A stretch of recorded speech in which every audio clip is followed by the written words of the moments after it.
Magandang araw at magandang gabi sa lahat ng ating mga Filipino boxing fans. Breaking news na Uya Inoue, the Monster of Japan, posibleng matanggalan ng kanyang hawak na titulo na WBA sa Super Bantamweight Division. Dahil ngayong taon mga kaibigan ay naglabas na nga ng bagong update itong WBA at malaking banta nga ito sa the Monster of Japan na Uya Inoue na 2 beses na itong umiwas dito kay Murodjon Akhmadaliev. Bilang number 1 nga itong si Murodjon Akhmadaliev na challenger dito kay Uya Inoue sa WBA. Ngunit tinanggihan nga ito ng kampo ng the Monster of Japan na Uya Inoue. At nung ating tinignan ang bagong update ng WBA mga kaibigan ay nagulat nga tayo dahil tinanggal na itong si Murodjon Akhmadaliev bilang number 1 challenger dito nga sa WBA at naka-vacant na ito. At ang isa sa mga pinagtataka nga natin mga kauyod boxing fanatics na kung bakit nilagay itong si Murodjon Akhmadaliev bilang hari sa WBA at kasama na nga ito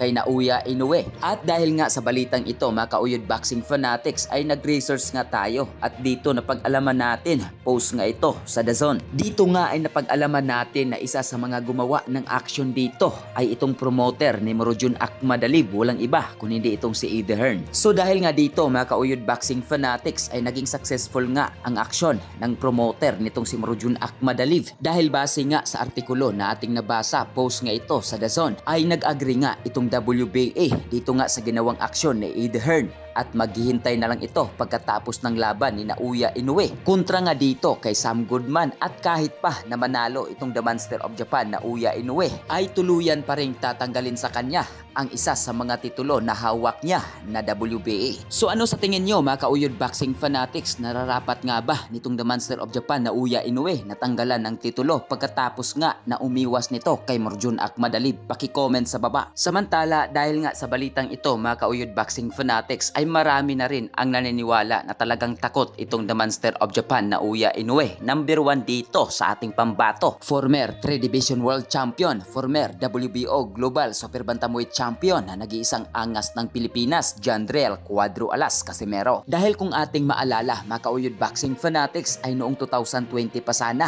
mangyayari ang bakbakan sa pagitan ng dalawa. Ngunit ayon nga mismo sa ating pambato na si Cuadro Alas Casimero ay lagi niya itong sinasabi na talagang takot itong the Monster of Japan na Uya Inoue sa kanya. Kaya wala ring duda na takot itong the Monster of Japan na Uya Inoue kay Murodjon Akhmadaliev na kanyang iniiwasan ngayon. So ano masasabi nyo dito mga kauyod boxing fanatics? Paki-comment sa baba ng ating mapupusuan at ating mabasa. Maraming salamat.